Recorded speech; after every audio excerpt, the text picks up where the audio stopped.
Okay, good morning. Very good. आज हम लोग थोड़ा सा जानेंगे एटीट्यूड के बारे में। किस चीज़ के बारे में? एटीट्यूड। तो एटीट्यूड वो नकारात्मक सेंस वाला एटीट्यूड नहीं कि देखो बहुत एटीट्यूड में है। कौन सा सेंस एटीट्यूड का? एक पॉजिटिव वे। जनरली हम बोलते हैं कि हमें हमेशा पॉजिटिव रहना चाहिए चीज़ों में, लेकिन ये एटीट्यूड का एक स्टूडेंट की लाइफ में या आप कहीं भी वर्किंग प्रोफेशनल्स हैं तो वहाँ पर क्या रोल है? जनरली जब आप एक स्टडी देखते हैं तो स्टडी ये कहती है कि 95% successful people in the world, 95% people जो सक्सेसफुल हैं अपनी लाइफ में, they are because of their attitude. किस कारण से हैं? अपने एटीट्यूड के कारण they are in the top most post in the world. And 15% लोग ऐसे हैं जो एजुकेशन के बलबूते पर इंडिया में या पूरे वर्ल्ड में फेमस हैं। ऐसे कई लोग हैं जिनके पास में बहुत अच्छी डिग्री डिप्लोमा नहीं थी, लेकिन उनका एटीट्यूड बहुत अच्छा था।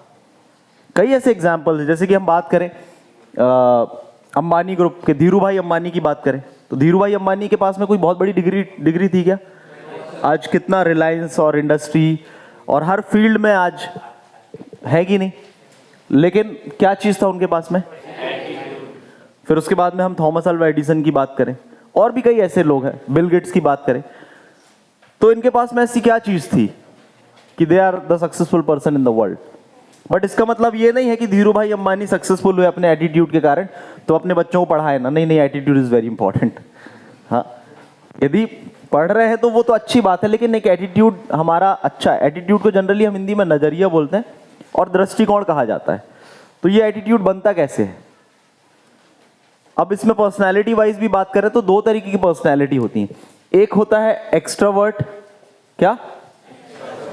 और एक होता है इंट्रोवर्ट। एक क्या होता है?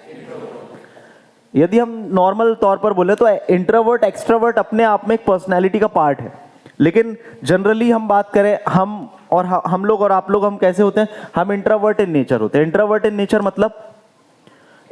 नेचर मतलब जैसे अभी किसी को स्टेज में बुलाएं और बोले गाना गाइए, कुछ एक्टिंग करके दिखाइए, तो सर हम मतलब बहुत ज़्यादा हेजिटेट होने लगते हैं, शर्माने लगते हैं।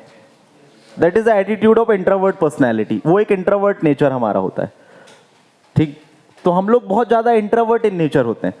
अब इतने ज़्यादा होते हैं, हमारे यहाँ कोई मेहमान भी आता है तो हम दौड़ लगा के अंदर घुस जाते हैं और घर के जो बड़े बुजुर्ग उनको आवाज़ लगाने लगते हैं, हाँ कौन आया है, कौन आया। और ज़्यादातर छोटे बच्चों में देखने को भी मिलता है। फिर उनके घर कोई आता है, बेटा क्या नाम है? विशाल। क्या कर रहे हैं बेटा? पढ़ाई कर रहे हैं सर, है ना? तो वो नेचर, हाथ बात ऐसे वैसे करने लगना, कुछ भी एक्टिविटी ओवरऑल हमें समझ में नहीं आता है। और इंटरव्यूज़ वगैरह में जब बैठते हैं तो पैर हिल रहे हैं, हाथ पैन चिटपिट कर रहे हैं, कई लोग बैठे बैठे अभी भी, कई लोग बाजी बजाने लगे बैठे बैठे। तो they are not aware about their personality. तो ये कई बार इंट्रोवर्ट नेचर के कारण होता है। इंट्रोवर्ट, अब मैं पूछूंगा कि आप इंट्रोवर्ट बनना चाहेंगे क्या? नहीं, लेकिन हम पूरी एक्टिंग इंट्रोवर्ट वाली करते हैं। तो फिर एक्सट्रोवर्ट में क्या आ जाता है? एक्सट्रोवर्ट में क्या होता है? एक्सट्रोवर्ट पर्सनैलिटी का मतलब थोड़ा सा एमिएबल पर्सनैलिटी जिसको हम बोलते हैं, जो सबसे घुल मिल जाए आसानी से। बट जरूरी नहीं है, इंट्रोवर्ट भी एक लेवल में अच्छी पर्सनैलिटी मानी जाती है, लेकिन एक उस लेवल को आप अचीव कर लें पहले, ठीक? एक्सट्रोवर्ट मतलब शाहरुख खान एंट्री हुई किसी प्रोग्राम में, लगे ये बढ़िया स्टाइल से एकदम बिंदास टाइप में, दैट इज द एक्सट्रोवर्ट। मतलब थोड़ा सा ओपन माइंडेड होना, अपनी बात को अच्छे से रख पाना, बहुत ज़्यादा हेजिटेट नहीं होना। तो हमें क्या करना है? इंट्रोवर्ट से एक्सट्रोवर्ट की ओर थोड़ा सा मूव करना है। जब हम इंडस्ट्री में जाएं, मार्केटिंग में जाएं, तो हम बहुत ज़्यादा शर्माएं ना, अपनी बात को रखने में हेजिटेट ना हो। तो ये चीज़ को देखना है कि मैं कहाँ पर इंट्रोवर्ट हूँ। स्पेशली कॉलेज में आपको कई ऐसे मौके मिलेंगे जहाँ पर आप स्टेज में आए, अपनी बात रखें, प्रश्न पूछें, तो वहाँ पर हम इंट्रोवर्ट ना बनकर एक्सट्रोवर्ट बनने की कोशिश करें। क्या बनने की कोशिश करें? एक्सट्रोवर्ट बनने की कोशिश करें। तो ये जो एटीट्यूड है कहाँ से हमको मिलेगा? कोई पतंजलि प्रोडक्ट हमने खाया और यस आ गया। और ज़्यादातर जो यूथ हैं आजकल, ये उनमें एक नेगेटिव एटीट्यूड का बहुत शिकार हो रहे हैं। नेगेटिव एटीट्यूड का मतलब हर चीज़ में नकारात्मक होना। ऐसा पॉजिटिव एटीट्यूड रखने से भी कुछ नहीं कर लेंगे आप जिंदगी में। यदि देखा जाए एक तौर पर, positive attitude with positive effort is very important, है ना? मैं बैठ के बस ये सोचूं कि नहीं मैं ठीक हूँ, ये हूँ, वो हूँ, that is good. Commanding system is very good. यदि हम अपने ब्रेन को कमांड देते हैं तो वो एक लेवल तक ठीक है, लेकिन इंप्रूवमेंट नहीं आएगा तो फिर डिप्रेशन आने लगेगा। यस और नो? तो एक्सट्रोवर्ट भी एक लेवल तक ठीक है, जैसे मैंने बोला कि जब आप क्लास में बैठे हैं तो you should have a smiling face, आपके चेहरे पर हंसी होना चाहिए, हमेशा खुश मिजाज होना चाहिए। अब ऐसा नहीं किसी के यहाँ कोई खत्म हो गया गए हंसते हुए अरे वाह खत्म हो गए चलो अच्छा है, वैसे भी धरती के बोझ से। तो कहाँ पर इंट्रोवर्ट होना है, कहाँ पर एक्सट्रोवर्ट होना है, ये बहुत ज़्यादा जरूरी होता है। अब हमारा एटीट्यूड बनता किस चीज़ से? हमारा एटीट्यूड बनता है ट्रिपल ई से, ठीक है ना। आपको यदि एटीट्यूड के बारे में और अच्छे से जानकारी चाहिए तो एक बुक है जीत आपकी या तो you can win, mister Shiv Khera उसके राइटर हैं, उसको कभी पढ़ना लाइफ में, बहुत अच्छा एक पूरा ओवरऑल उन्होंने बताया एटीट्यूड के बारे में उस बुक में पूरा बहुत अच्छे से। तो ट्रिपल ई, ये ट्रिपल ई है क्या?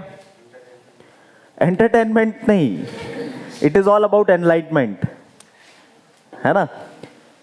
पहला ई होता है एनवायरमेंट, जिसको हम बोलते हैं माहौल। पहला ही क्या है? एनवायरमेंट, जिसको हम क्या बोलते हैं? माहौल। अभी कई लोग जब बात आती है कि आओ स्टेज में कुछ एक्टिविटी करो तो हम क्या बोलते हैं, हमारा एक एग्जाम्पल क्या होता है, सर हमको ऐसा माहौल नहीं मिला है, हमको ऐसा माहौल मिला होता तो आज हम भी कुछ और होते होता है कि नहीं। तो एक एनवायरमेंट का बहुत इम्पैक्ट पड़ता है। किस चीज का इम्पैक्ट पड़ता है? अब इन्वायरमेंट दो तरीके के होते हैं, एक होता है आउटर एनवायरमेंट और एक होता है इनर एनवायरमेंट। एक क्या होता है? आउटर एनवायरमेंट और एक होता है इनर एनवायरमेंट, जिसको हम बोलते हैं माइंड मेकअप। आपने अपने दिमाग को किस तरीके से माइंड मेकअप करके रखा है। दिमाग की साइकोलॉजी इतनी ज्यादा, मतलब बहुत इतनी वो है, बृहद है कि उसको समझना थोड़ा सा टीडियस कई बार हो जाता है। कई स्टडीज ऐसी कहती हैं कि मतलब कुछ चीजें ऐसी होती हैं कि जैसे कि आप गधे के सामने एक रस्सी दिखा के रख दो सामने, तो वो गधा वहां से भागेगा नहीं, उसको लगता है मैं इस रस्सी से बंधा हुआ हूं। दिमाग के कारण ये चीजें होती हैं। एक हाथी को बचपन से बड़ी सी सांकल से बांध दिया जाता है पेड़ के किनारे, ठीक, जब वो बड़ा भी हो जाता है उसी पतली सी रस्सी से सांकल से उसको बांध के रख दो, वो भागेगा नहीं वहां से। क्यों? बचपन से उसने उसको तोड़ने की बहुत कोशिश करी है, लेकिन दिमाग में उसका माइंड मेकअप कैसा हो गया है? नहीं सर, नहीं हो पाएगा। तो एक एनवायरनमेंट का बहुत इंपैक्ट पड़ता है।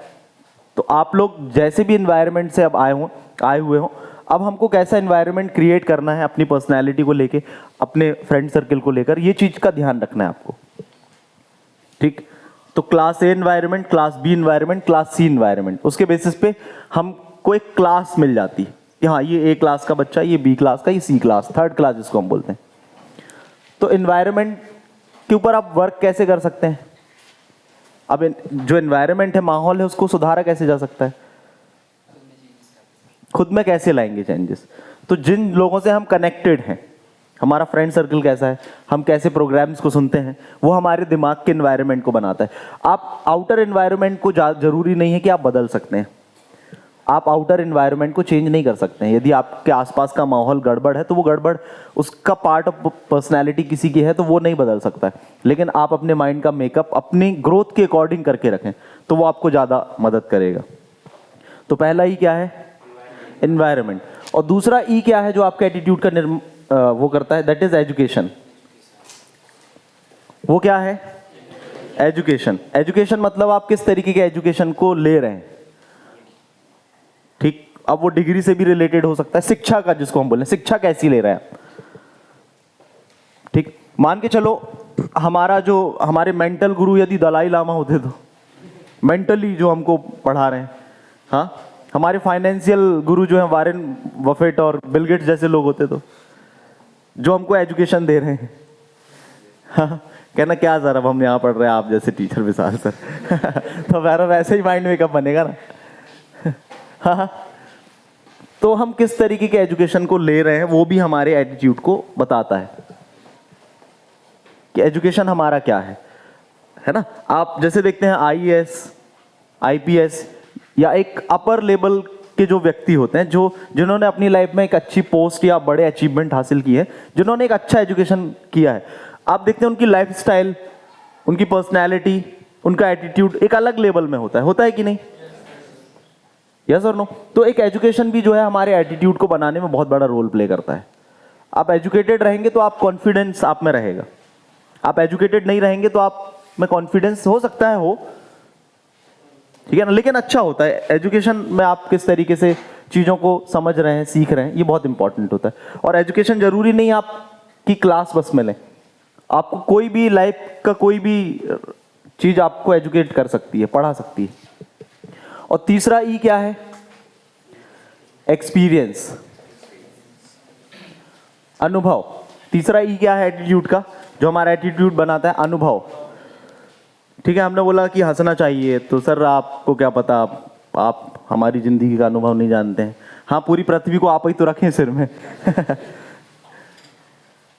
ठीक, तो हर एक व्यक्ति का अपना एक अनुभव होता है। तो अनुभव की पाठशाला में जो पाठ सीखे जाते हैं वो किसी किताब में नहीं मिल सकते आपको, जो एक्सपीरियंस आपको सिखाता है। हम रहते हैं ना, कई बार हमारे घर के जो बड़े बुजुर्ग होते हैं, जो उन्होंने अनुभव से चीज़ें सीखी हुई हैं, वो हमको बताते हैं, लेकिन वो हमको बड़ा बोरिंग सा लगता है। आज हमारे पेरेंट्स हमको बोल रहे हैं, बेटा कॉलेज जा रहे हो, अच्छे से पढ़ना लिखाई करना।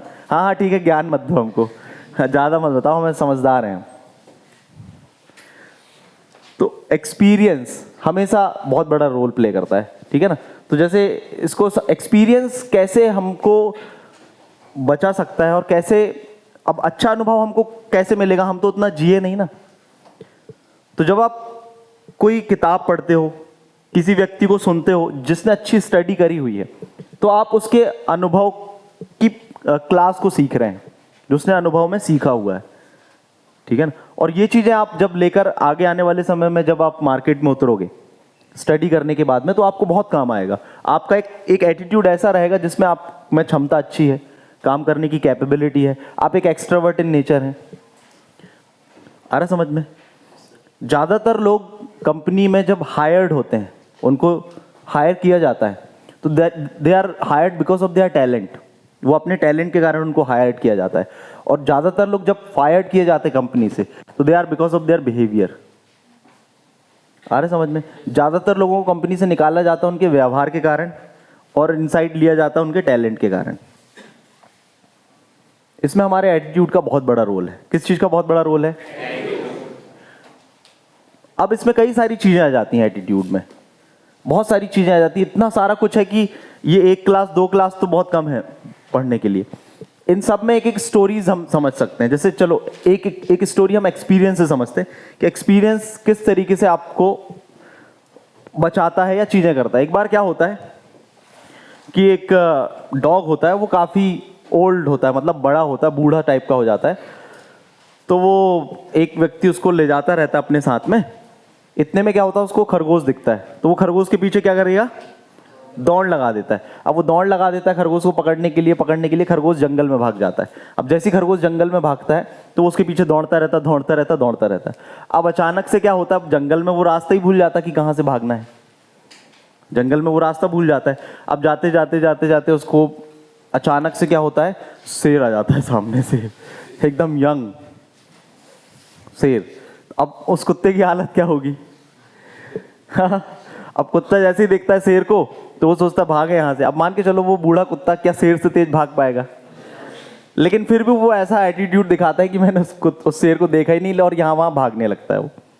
ठीक, तो शेर उसके पीछे दौड़ता रहता है। अचानक से क्या होता है कि कुत्ते को तो मालूम है कि मैं इससे तेज भाग ही नहीं पाऊंगा, है ना, और ये पकड़ लेगा मुझे तो खा ही लेगा।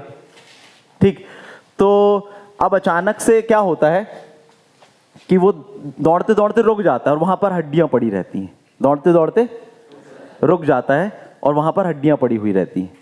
ठीक, एक्चुअली उस स्टोरी में क्या होता है कि उस कुत्ते का पता एक बंदर ही देता है शेर को कि वो वहां पर एक डॉगी है, उसको जाके खा लो। तो शेर समझ जाता है, वो कुत्ता भी दौड़ता रहता है, वो देखता है कि हाँ वो बंदर भी वही है और शेर भी वही है। तो वो दौड़ते दौड़ते रुक जाता है और जोर से बोलता है चिल्ला के कि यार मजा आ गया ये खाने में, शेर एक आध शेर और मिल जाए तो मजा आ जाए। हाँ, ये मैंने बंदर को भेजा था शेर को लाने के लिए, लाया क्यों नहीं अभी तक ये? बंदर तो शेर के पास से दूर चला जाता है, शेर वहीं रुक जाता है दूर, बोलता बच गए आज तो। शेर क्या बोलता है, बच गए आज तो। देखो क्या, शेर था यंग, है ना, उसको इतना अनुभव नहीं था, और जो बूढ़ा कुत्ता था वो क्या था, एक्सपीरियंस। तो अनुभव, ये तो एक स्टोरी है, लेकिन ये स्टोरी बहुत कुछ सिखाती है हमको। आया समझ में? हाँ, अब आप ऐसा नहीं करना कभी आपको जंगल में शेर दिख जाए तो नहीं तो बोलो विशाल सर ने बताई थी कि स्टोरी, उसको ही हम फॉलो करते हैं।